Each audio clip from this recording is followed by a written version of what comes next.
My mom called me laughing and said my sister used my college fund to book her dream wedding in Italy. She said I was never going to use it anyway. They thought I would stay quiet like always. Instead, I made one phone call and canceled the entire estate they had booked. What they didn't know was that I owned the villa. They didn't just steal my future. They tried to celebrate it in my house. The call came on a Tuesday afternoon in September, the kind of golden autumn day that makes you believe the world is fundamentally good. I was in my office, reviewing quarterly reports for the historic property portfolio I had spent the last decade acquiring, when my phone buzzed with my mother's familiar ringtone. I almost didn't answer. We weren't close, and our conversations typically consisted of her updating me on my sister's achievements while I listened politely, my own accomplishments invisible to her. But something made me pick up. Perhaps it was the unusual hour. My mother rarely called during work hours, respecting the real jobs she assumed her daughters had. Perhaps it was the sixth sense that develops in children who learn early that their needs will always come second. Perhaps it was simply fate, giving me one final opportunity to see my family clearly before everything changed. Chloe, my mother's voice was bright, almost giddy. I have the most wonderful news. I leaned back in my chair, already bracing myself for an announcement about my sister. What's that, Mom? Amber got engaged. Last night, at the most beautiful restaurant in the city. He rented out the entire place. Can you imagine? And proposed with a ring that must have cost a fortune. She paused, presumably for dramatic effect. We're going to have a wedding, Chloe. A real wedding. Your sister deserves something spectacular. Congratulations to Amber, I said, my voice carefully neutral. I'm happy for her. Oh, but that's not the best part. My mother lowered her voice conspiratorially, though we were the only ones on the call. She's planning a destination wedding. In Italy. At this gorgeous villa in Tuscany that she found online. It's absolutely perfect, like something out of a movie. Italy. A villa in Tuscany. My sister, who had never held a job for more than 6 months, who had bounced from one expensive hobby to another, who had always assumed that the world owed her a life of luxury and leisure, was planning a destination wedding. That sounds expensive, I said. It is. But we've figured it out. My mother giggled, actually giggled, and I felt something cold settle in my chest. Remember your college fund? The one Grandma set up when you were born. I remembered. My grandmother, my father's mother, had established a college fund for me when I was 6 months old. She had been a practical woman, a retired schoolteacher who believed that education was the only inheritance worth giving. She had invested carefully, added to the fund on every birthday and Christmas, and made me promise, when she was dying, that I would use it to become something. I remember, I said quietly. Well, we've been managing it all these years. And honestly, you never went to college, so you weren't going to use it. It's just been sitting there, earning interest, and we thought, your father and I, that it would be the perfect way to give Amber the wedding she deserves. I didn't go to college. Not because I didn't want to, not because I wasn't capable, but because my parents had made it clear, when I graduated high school, that they couldn't afford to send both me and my younger sister. Amber was the academic one, they explained, the one with real potential. I was practical, hardworking, able to make my own way. I could take a few years, work, save up, go to college later when things were more stable. Later never came. I worked, and I saved, and I watched Amber sail through a prestigious university on the full financial aid package she qualified for because my parents had strategically managed their assets. I watched her graduate, move back home, and drift through a series of jobs that never quite worked out. I watched my parents continue to support her, fund her, believe in her, while I built a life from nothing, without their help, without their approval, without their acknowledgement. And now they had taken the one thing my grandmother had left for me, the one tangible evidence that someone in my family had believed in my future, and given it to my sister for a wedding. You used my college fund, I said slowly, to pay for Amber's wedding. We didn't use all of it. My mother's voice was defensive now, the giggle replaced by the familiar edge that always emerged when I questioned her choices. Just what we needed for the deposit and the major vendors. The fund had grown quite a bit over the years. Your grandmother's investments did well. There's still some left if you ever decide to go to college. But honestly, Chloe, you're 30 years old. You have a good job. You don't need that money the way Amber needs it right now. I had a good job. I had a very good job. I had a portfolio of historic properties that I had acquired over the past decade, restoring them and converting them into luxury event spaces and boutique hotels. I had a net worth that would have made my grandmother weep with pride and my parents stare in disbelief. But they didn't know that. They had never asked. "You used my college fund," I repeated, "to pay for Amber's wedding in Italy." "Chloe, don't be difficult. You weren't using it. It was just sitting there. And this is your sister's dream wedding. Don't you want her to be happy?" I closed my eyes and counted to 10. The cold thing in my chest had spread, freezing my emotions, sharpening my thoughts.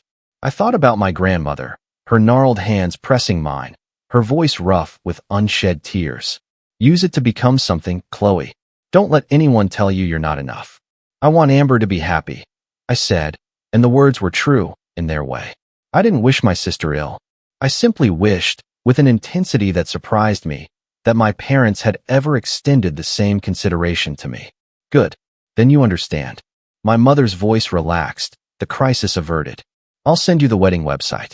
It's going to be absolutely beautiful. Amber has such wonderful taste." She hung up, and I sat in the silence of my office, staring at the phone in my hand. Outside, the city continued its relentless motion, indifferent to the seismic shift occurring in my personal landscape. I should have been angry. I should have been devastated. Instead, I felt a strange, hollow calm, the clarity that comes when the last illusion finally dissolves. My parents had never seen me. They had never valued me. They had taken my grandmother's gift, the one tangible evidence of her belief in me, and redirected it to my sister without a moment's hesitation, without a single conversation, without the slightest acknowledgement that I might have had plans for that money. They assumed I wouldn't use it. They assumed I didn't need it. They assumed I would simply accept their decision, as I had accepted every decision they had made for 30 years, because I was the practical one, the accommodating one, the one who didn't make waves. They were wrong. I opened my laptop and began to research. It took me 3 hours to find everything. The wedding website, lovingly crafted by my sister, complete with photos of the Tuscan villa and countdown timers and registry links. The vendor list, publicly available because Amber had created a wedding team page featuring her photographer, caterer, florist, and event planner. The venue itself, a 14th century estate called Villa Castellina, perched on a hillside overlooking olive groves and cypress trees. I recognized the name immediately. Villa Castellina was one of the properties in my portfolio. I had acquired it 3 years ago, during a particularly aggressive expansion phase. It had been neglected for decades, its owners desperate to sell, its potential hidden beneath layers of deferred maintenance and outdated decor. I had seen what it could become, had invested millions in restoration and renovation, had transformed it into one of the most sought-after wedding destinations in Tuscany. And my sister had booked it for her dream wedding, using my college fund as a down payment. I sat back in my chair and laughed. Not a happy laugh, not a bitter laugh, just the genuine, astonished laughter of someone who has stumbled into the most absurd coincidence imaginable. Of all the venues in Italy, of all the estates in Tuscany, my sister had chosen mine. I pulled up the management portal for Villa Castellina and reviewed the booking calendar.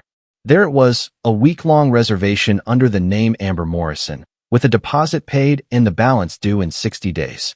The deposit amount was listed, $15,000, non-refundable, credited toward the final balance of $45,000. $15,000. Approximately what remained of my college fund, after my parents had invested it over the years. I closed the portal and opened my contacts. I scrolled to the number for Villa Castellina's on-site manager, a woman named Francesca who had been with me since the acquisition. She was competent, discreet, and utterly loyal. I had promoted her from housekeeper to manager when I recognized her potential, and she had repaid my faith with years of exceptional service. I dialed. Buongiorno, Villa Castellina. Francesca's voice was warm, professional. Francesca, it's Chloe Morrison. Signora Morrison. Her voice shifted, the warmth deepening. What a pleasure. How can I assist you? I need you to look up a reservation. Under the name Amber Morrison. For next June. A pause, the soft click of keyboard keys. Yes, I have it here. A week-long booking, full property rental. The deposit was received last week. Cancel it. Another pause, longer this time. Signora Morrison, the reservation for your sister? Cancel it. Refund the deposit to the original payment method. Close out the booking and mark the dates as available. But Signora, the contract, the terms, the deposit is non-refundable after 72 hours. I'm aware of the terms. Refund it anyway. Put it through as an owner's discretion adjustment.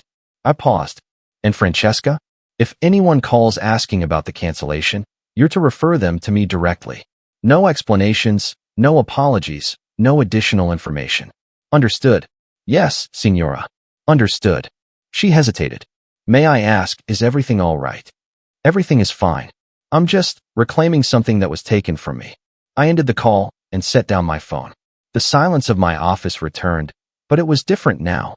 Charged, expectant, full of possibility. I had done something irrevocable, something that would explode my family in ways they couldn't yet imagine. And I felt nothing but a profound, liberating certainty that I had done the right thing. They had taken my grandmother's gift without asking.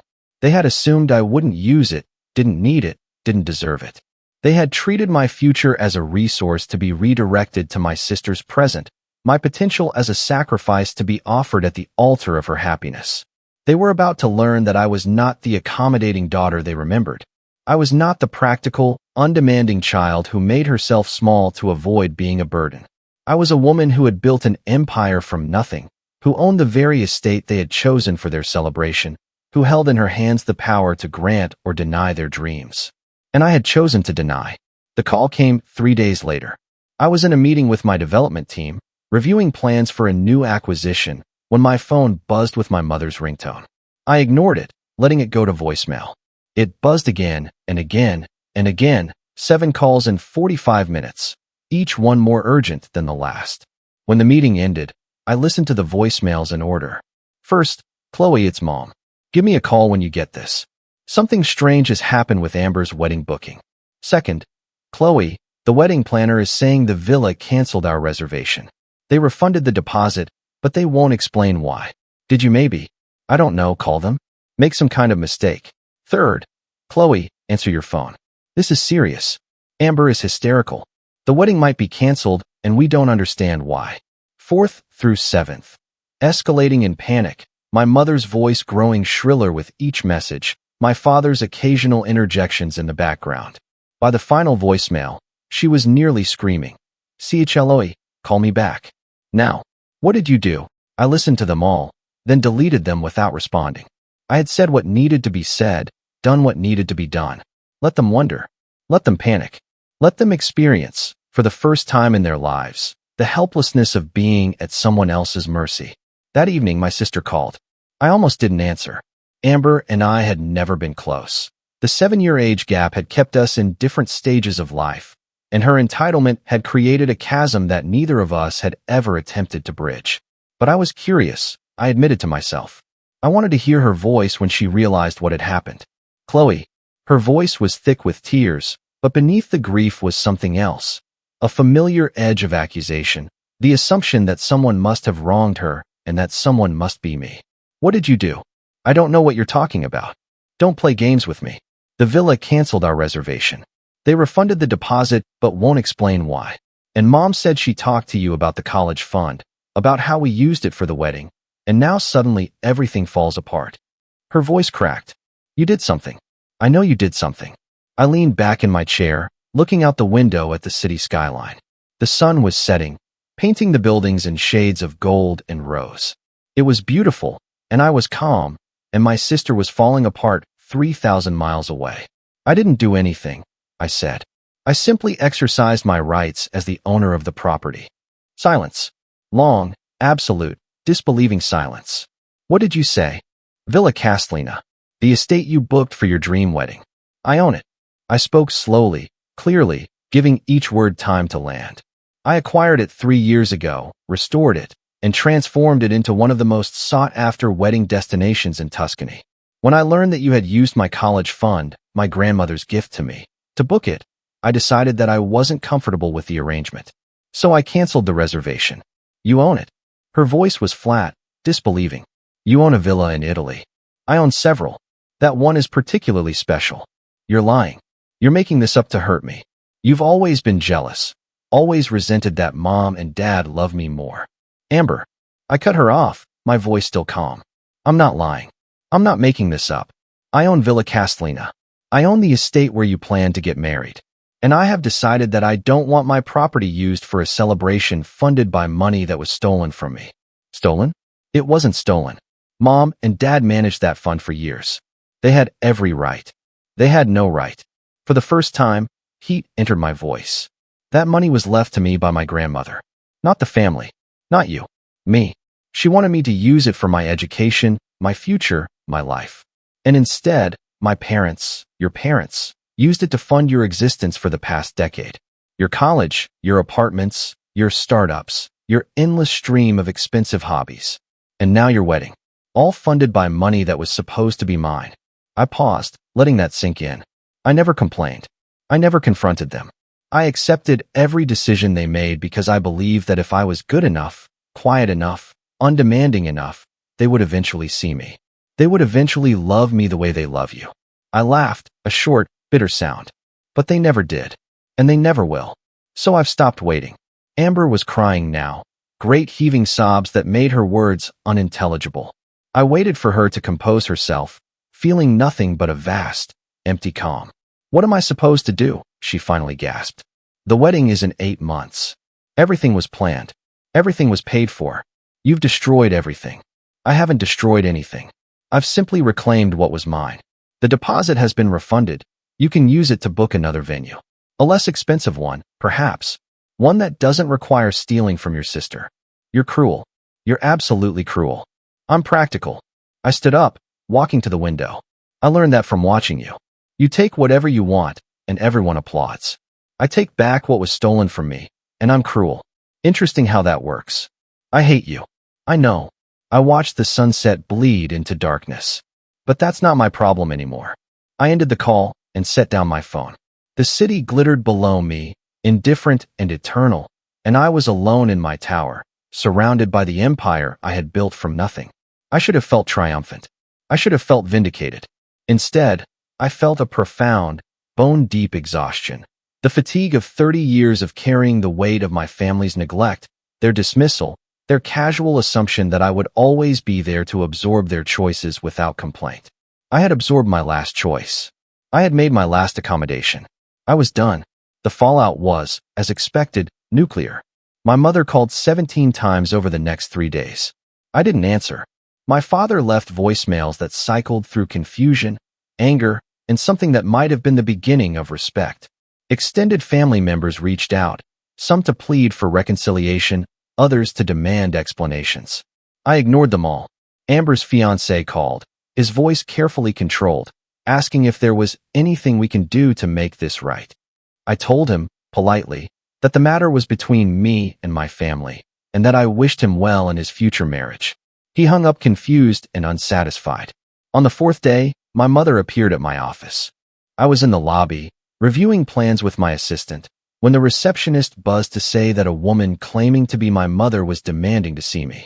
I considered refusing, then decided that this conversation was inevitable. Better to have it on my terms, in my space, surrounded by the evidence of my success. She looked smaller than I remembered. Her hair was grayer, her face more lined, her posture less commanding. She stood in the center of my office, taking in the panoramic views, the contemporary art, the shelves of awards and recognitions, and I watched her recalculate every assumption she had ever held about her eldest daughter. Chloe. Her voice was uncertain, stripped of its usual condescension. This is impressive. Sit down, Mom. She sat, perching on the edge of the visitor chair like a bird uncertain of its landing.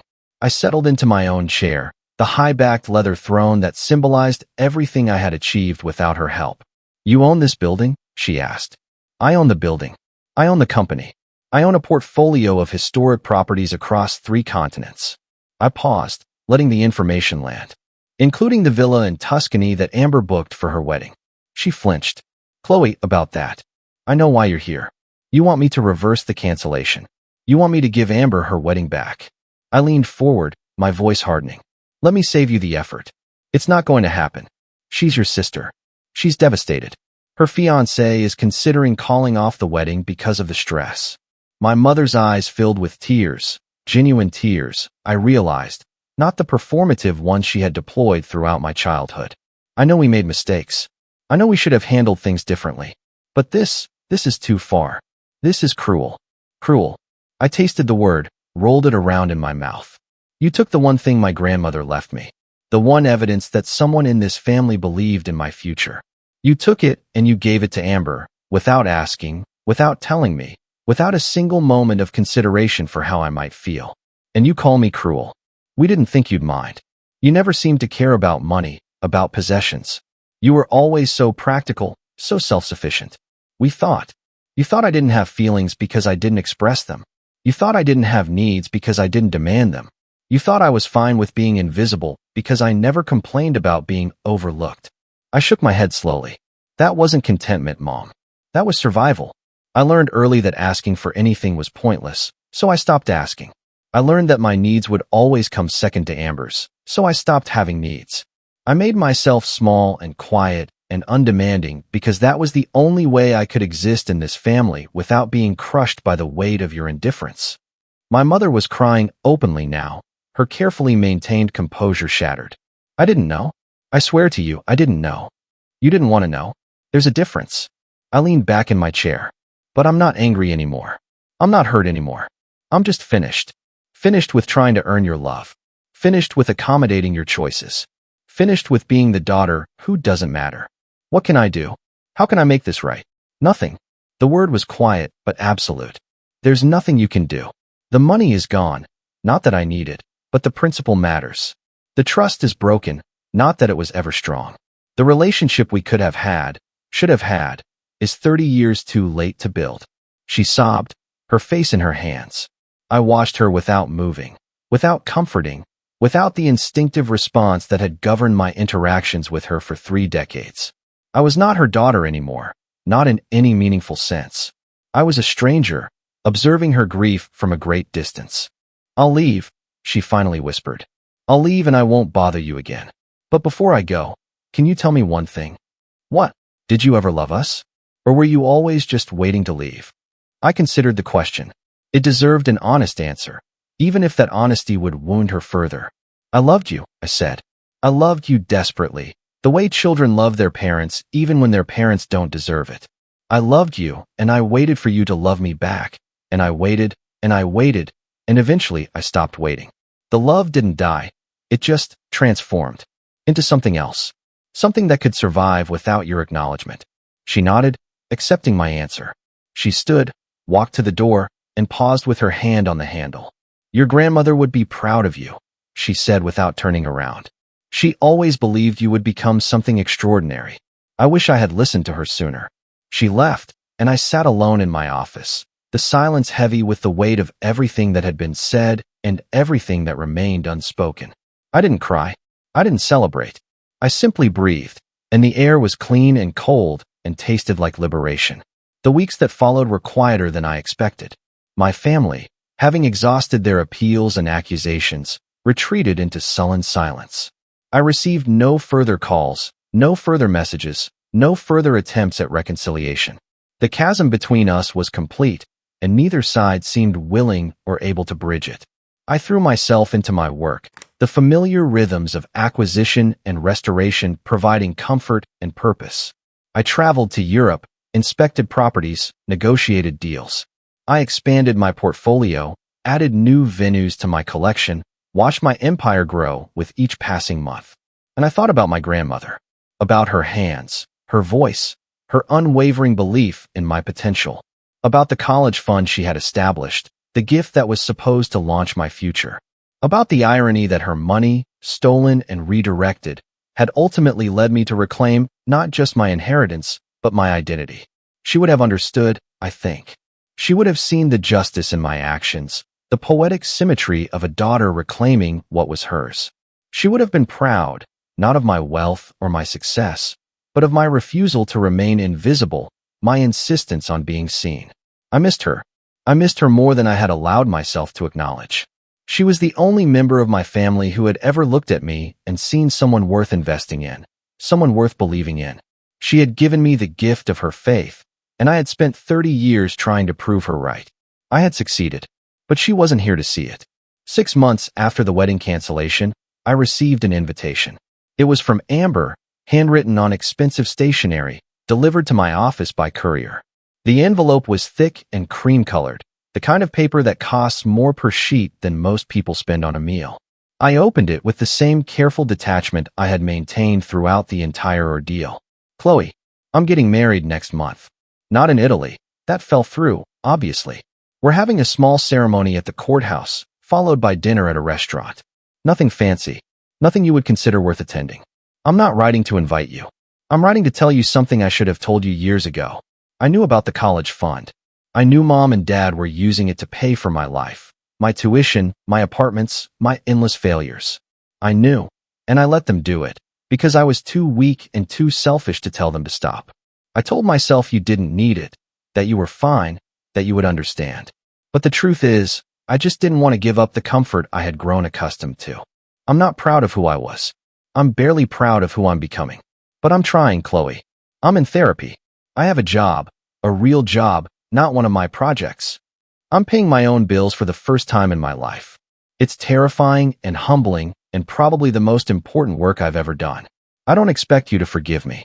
I don't expect you to come to my wedding or be part of my life or even acknowledge this letter. But I needed you to know that I see it now. I see what I did, what I took, what I allowed to happen. And I'm sorry. I'm so sorry. If you ever want to talk, really talk, not the superficial conversations we've always had, I'm here. No expectations. No demands. Just a sister who finally understands what she owes you. Amber. I read the letter 3 times. Then I folded it carefully, returned it to its envelope, and placed it in the drawer of my desk, next to the photo of my grandmother that I kept for inspiration. I didn't respond. I wasn't ready. But I kept the letter, and sometimes, in quiet moments, I took it out and read it again, and felt something loosen in my chest that had been tight for as long as I could remember. It was not forgiveness. It was not reconciliation. But it was acknowledgement, and that, I was learning, was a rare and precious gift. I did not attend Amber's wedding. I sent a gift, a modest check, anonymously delivered, and a note that said only, "I'm glad you're finding your way." See, it was not forgiveness. It was not reconciliation. But it was a door, cracked open, letting in a sliver of light. A year passed. Then 2. My portfolio continued to grow. My reputation continued to expand. My life continued to unfold in directions I had never anticipated. I acquired properties in France and Spain, launched a foundation to support historic preservation, was featured in industry publications, and interviewed by journalists who wanted to know the secret of my success. The secret, I told them, was simple. I had learned early that no one was going to give me anything, so I had to take it myself. I had learned that the only person who would ever believe in me unconditionally was me. I had learned that invisibility was a superpower. While everyone was looking at the shiny object, I was quietly building an empire in the shadows. They nodded and wrote down my words, but I don't think they understood. How could they? They hadn't lived my life, hadn't experienced the decades of dismissal and neglect, hadn't felt the slow erosion of being told, year after year, that they mattered less. They couldn't comprehend the transformation required to go from invisible to undeniable, from overlooked to unavoidable. But I understood, and that was enough. My mother called occasionally, on birthdays and holidays, leaving voicemails that I listened to but rarely returned. She talked about her garden, her book club, the neighbor's new dog. She never mentioned Amber, never mentioned the wedding, never mentioned the college fund. It was as if the entire episode had been erased from her memory, replaced by the safe banality of daily existence. I didn't call her back. I didn't know what to say, and I was no longer willing to perform the emotional labor required to maintain a relationship that had never given me anything in return. She was my mother, biologically, historically. But she was not my family, not in any meaningful sense. My family was the people I had chosen, the friends and colleagues and mentors who saw me clearly and valued me genuinely. My family was Francesca, who managed my Italian properties with competence and loyalty. My family was Marcus, my financial advisor, who had believed in my vision when I was just a woman with a dream and a spreadsheet. My family was the community of preservationists and entrepreneurs and artists who had welcomed me into their world and celebrated my successes as their own. My family was not the people who had stolen from me, dismissed me, and then demanded that I forgive them because it was convenient. I had learned, finally, that blood was not thicker than water. that biology was not destiny, that the people who shared my DNA were not entitled to my love, my attention, my forgiveness, that I could choose my own family, build my own connections, create my own sense of belonging. And I had. 3 years after the wedding cancellation, I received another letter. This one was from my father. It was handwritten, the script shaky and uncertain, as if he had struggled to form the words. I recognized the stationery. It was the same cream-colored paper Amber had used, probably purchased by my mother for family correspondence. Chloe, I'm writing this because I don't know how much longer I'll be able to write anything. The doctors found something. Cancer, advanced, not much they can do. I'm not asking for sympathy. I'm not asking for you to come home. I'm asking for something simpler and harder. I'm asking you to hear me out, just once, before I go. I failed you. I failed you from the moment you were born, and I kept failing you every day for 30 years. I let your mother make decisions I should have questioned. I let Amber take things that weren't hers. I let you disappear into the background while everyone else occupied the foreground. I told myself you were fine, that you didn't need me, that my attention was better spent elsewhere. I told myself lies because the truth was too painful to face. The truth is, I was afraid of you. Not in the way you might think. I wasn't scared of your anger or your judgment. I was afraid of your competence, your capability, your absolute refusal to need me. You were so strong, so independent, so utterly self-sufficient that I convinced myself you didn't want or need my involvement. It was easier to focus on Amber, who demanded everything, than to confront the daughter who asked for nothing and therefore made me feel useless. I know that's not an excuse. It's not even a good explanation. But it's the truth, as best I can understand it, and I wanted you to know it before I die. I'm proud of you, Chloe. I should have said it 1,000 times, but I'm saying it now. I'm proud of you. Not for your success, though that's remarkable. For your resilience. For your refusal to be diminished. For becoming the person your grandmother always knew you could be. If you can find it in your heart to visit, I would like to see you one last time. If you can't, I understand. Either way, I want you to know that I love you. I always have. I was just too weak and too blind to show it. Dad, I read the letter in my office, the same office where I had received my mother's call 3 years ago, the same office where I had canceled my sister's wedding and reclaimed my grandmother's gift. The city glittered beyond the windows, indifferent and eternal, and I sat alone with my father's confession and the complicated weight of 3 decades of history. I didn't cry. I didn't celebrate. I simply sat, holding the letter, and allowed myself to feel whatever I was feeling. It was not forgiveness. I wasn't ready for that. Might never be ready. It was not reconciliation. Too much had happened. Too many wounds remained unhealed. But it was acknowledgement, finally, after all these years. Acknowledgement that I had been wronged, that I had been seen, that I had mattered. It was enough. I visited my father 3 weeks later.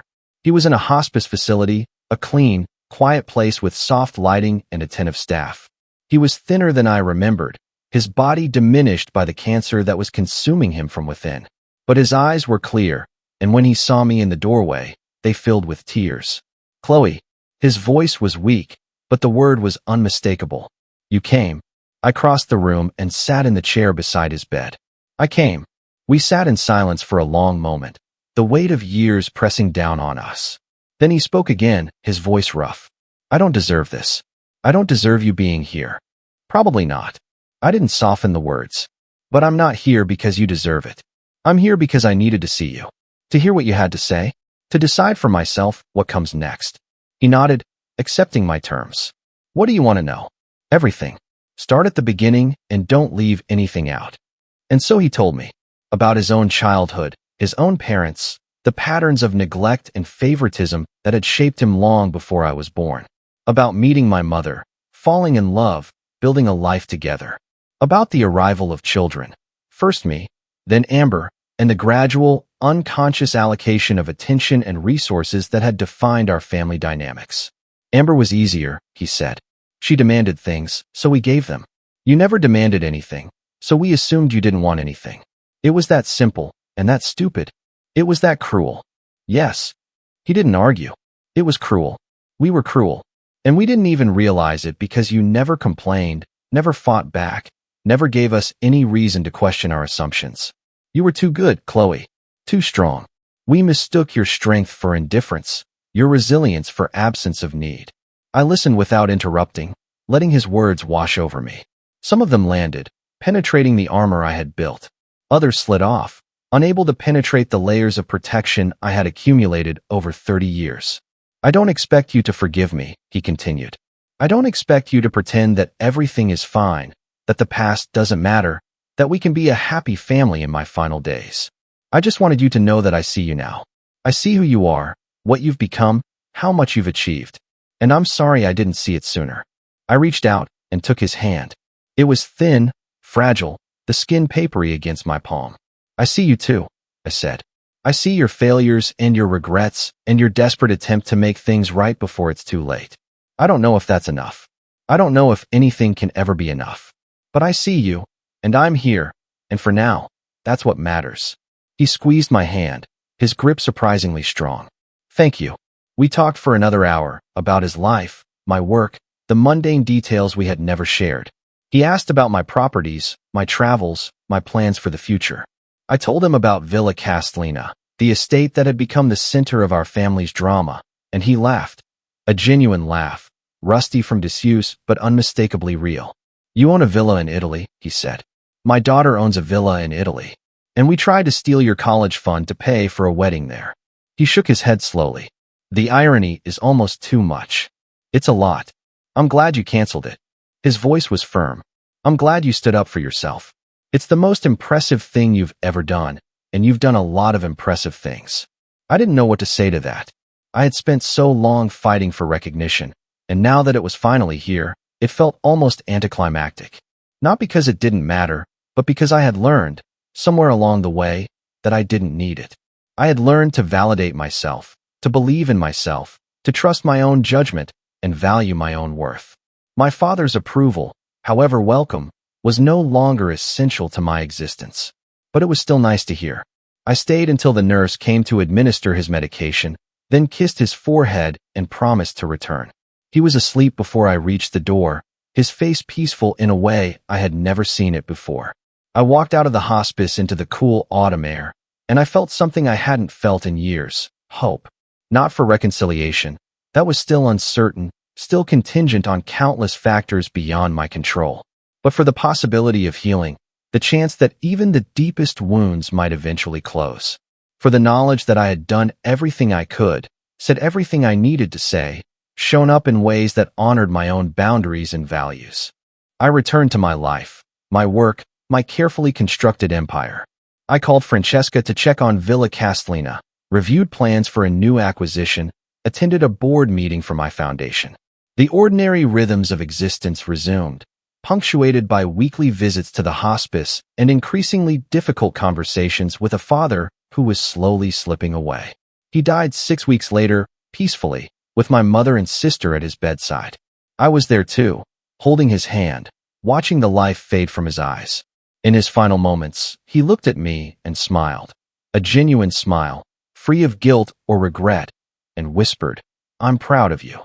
Then he was gone. The funeral was small, private, exactly as he had requested. My mother wept silently throughout, supported by Amber, who had become her caretaker in the months since my father's diagnosis. I stood apart, observing the rituals of grief from a slight distance, participating when required, but maintaining the emotional boundaries I had worked so hard to establish. After the service, Amber approached me. She looked different, older, softer, the sharp edges of entitlement worn down by years of accountability and consequence. Her eyes were red from crying, but her expression was open, unguarded. "Thank you for coming," she said. "For being here at the end. It meant everything to him. I'm glad I was here." We stood in awkward silence, the chasm of our shared history stretching between us. Then Amber spoke again, her voice hesitant. "I know we can't go back. I know I can't undo what I did, what I took, what I allowed to happen. But I want you to know that I'm still trying. Every day, I'm trying to be better." She paused. "Dad's death made me realize how short life is, how quickly the chance to make things right can slip away. I don't want to spend the rest of my life estranged from my sister." I considered her words, weighing their sincerity. Amber had changed, that much was evident. The question was whether the change was deep enough, lasting enough, to bridge the gap between us. "I'm not ready," I said. I'm not ready to pretend that everything is fine, that the past doesn't matter, that we can be sisters in the way we never were. But I'm willing to try. Slowly. Carefully. With no expectations. She nodded, accepting my terms. That's more than I deserve. Probably. I smiled slightly, the first genuine smile I had directed at my sister in years. But we're not keeping score anymore. At least, I'm not. Me neither. She smiled back, tentative and hopeful. Thank you, Chloe. Thank me by continuing to try. That's all I ask. We parted, returning to our separate lives, but something had shifted between us. Not forgiveness, not reconciliation, but the possibility of both.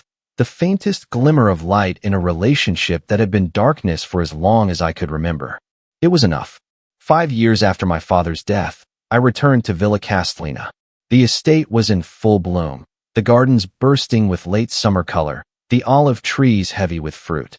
Francesca met me at the entrance, her face warm with welcome, and escorted me through the property I had transformed from neglected ruin to world-class destination. It's beautiful, I said, not for the first time. You've done extraordinary work. I followed your vision, Signora. The credit belongs to you. We walked through the gardens, past the fountain where couples posed for wedding photos, the terrace where receptions were held under the stars, the chapel where countless brides had walked toward their futures. The estate was alive with activity, staff preparing for an evening event, guests lounging by the pool, the eternal rhythm of hospitality that had become my life's work.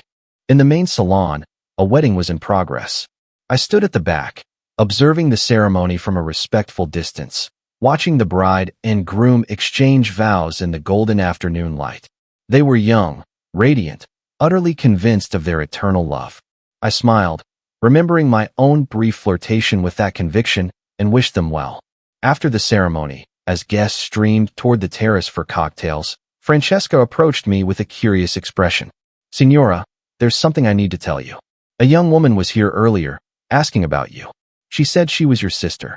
I froze. Amber. Yes. She was very polite, very respectful. She asked if she could see the estate, and I gave her a brief tour. She said she wanted to understand why you love this place so much. Francesca paused. She also left something for you. A letter. She handed me an envelope, cream-colored and familiar. I opened it with trembling fingers and read. Chloe, I'm at Villa Castellina. I came because I needed to see it, really see it, not as the venue I tried to steal, but as the creation of my remarkable sister. I needed to understand what you've built, what you've become, what I've been missing all these years. It's beautiful. It's more than beautiful. It's extraordinary. Every detail, every corner, every carefully restored surface reflects your vision and your care. I walked through the gardens and thought about the grandmother who believed in you, the father who finally learned to see you, the mother who still doesn't understand what she lost. I thought about you, and I thought about me, and I thought about all the years we wasted being strangers. I don't know if we can ever be sisters in the way I wish we could. I don't know if the damage is too deep, the history too painful, the wounds too slow to heal. But I know that I want to try. I want to be part of your life, however small a part you're willing to give me. I want to know you, not the idea of you, not the successful businesswoman I've heard about, but the real you, the person you've become through years of struggle and triumph. I'm staying at a hotel in the village for the next 3 days. If you want to see me, I'm here. If you don't, I'll understand. Either way, I'm grateful for this moment, for this place, for the chance to finally see what you've built. With love, finally. Amber. I read the letter twice, then folded it carefully and tucked it into my pocket. Francesca was watching me, her expression curious but respectful. Will you see her, Signora? I looked out at the garden, the fountain, the chapel where strangers pledged their eternal love. I thought about my grandmother, her hands pressing mine, her voice rough with faith. I thought about my father, his final words, his hard-won acknowledgement. I thought about my mother, still struggling to understand, still unable to bridge the gap between her perceptions and reality. I thought about Amber, waiting in a village hotel, hoping for a chance she didn't deserve and might never receive. Yes, I said. I'll see her. We met at a cafe in the village, a small place with red checkered tablecloths and the smell of fresh bread. Amber was already there when I arrived, sitting at a corner table, nursing a glass of wine. She looked up when I entered, and her face transformed. Hope, fear, gratitude, all the complicated emotions of a prodigal sister facing the sibling she had wronged. Chloe, she stood, uncertain, her hands fluttering at her sides. Thank you for coming. I sat down across from her, signaling the waiter for a glass of wine. Thank you for the letter. It was honest. I meant every word. She sat back down, her eyes never leaving my face. I've spent 5 years trying to become someone worthy of your forgiveness. I don't know if I've succeeded, but I've tried. I can see that. I studied her, this woman who shared my DNA and my history and the complicated legacy of our family's dysfunction. She was thinner than I remembered, her face lined with the effort of change, her eyes clear and steady. Tell me about your life. And she did. She told me about her job, a real job, at a nonprofit that supported women in crisis. She told me about her apartment, modest but comfortable, the first place she had ever lived without financial assistance from our parents. She told me about her therapy, her recovery, her slow and painful journey toward becoming someone she could respect. She told me about our mother, who had finally, reluctantly, begun to acknowledge the damage she had caused.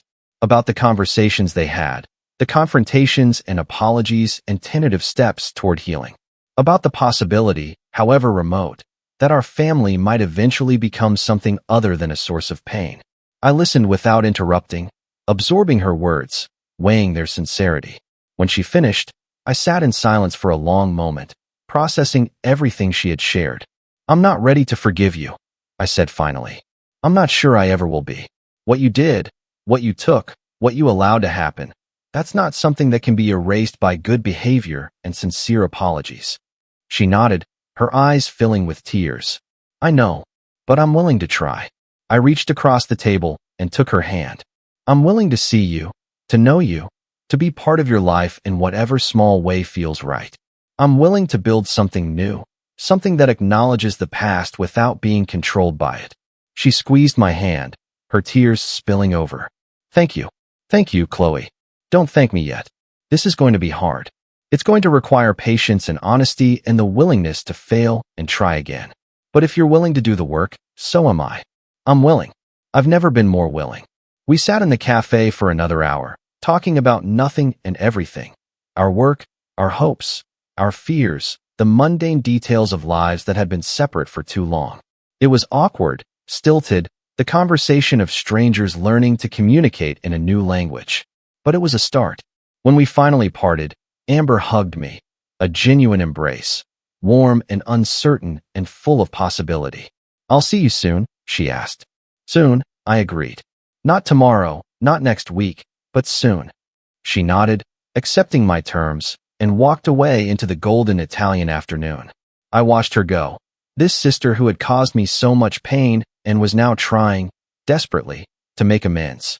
I didn't know if we would succeed. I didn't know if the relationship we built would ever be truly loving, truly reciprocal, truly healing. But I knew that we were trying, and that was more than I had ever dared to hope. I returned to Villa Castellina as the sun was setting, the estate glowing in the warm light. Francesca met me at the entrance, her expression questioning. It went well, Signora? It went. I smiled, a genuine smile. It's a beginning. That's all any of us can ask for. I walked through the gardens, past the fountain and the terrace and the chapel, and I thought about the journey that had brought me here. The college fund, stolen and redirected. The wedding, canceled with a single phone call. The years of silence and separation, the gradual reconstruction of my life and identity. The father who had finally seen me, the sister who was finally trying, the mother who might never understand. I thought about my grandmother, her hands pressing mine, her voice rough with faith. Use it to become something, Chloe. Don't let anyone tell you you're not enough. I had used it. I had become something. I had built an empire from the ashes of my family's neglect, created a life of meaning and purpose from the rubble of my childhood. I had reclaimed my inheritance, my identity, my worth. And I had done it all without their help, their approval, their acknowledgement. But now, finally, I had something else, the possibility of connection. The chance to build something new with the people who had once hurt me. The opportunity to transform the legacy of my grandmother's gift from a source of conflict into a foundation for healing. It wouldn't be easy. It wouldn't be quick. It might not even be possible. But I was willing to try, and that, I had learned, was the most important thing. I stood in the garden as the last light faded, surrounded by the beauty I had created, the future I had built, the possibilities that stretched before me. My grandmother's roses bloomed beside me, crimson and fragrant, nodding in the evening breeze. I touched one, feeling its softness against my fingertips, and I smiled. "Thank you," I whispered to the fading light, "for everything." And somewhere, I believed, she heard me. If you've ever been overlooked, dismissed, or stolen from, remember that your worth is not determined by those who fail to see you. Like, share, and subscribe for more stories of reclaiming what's yours.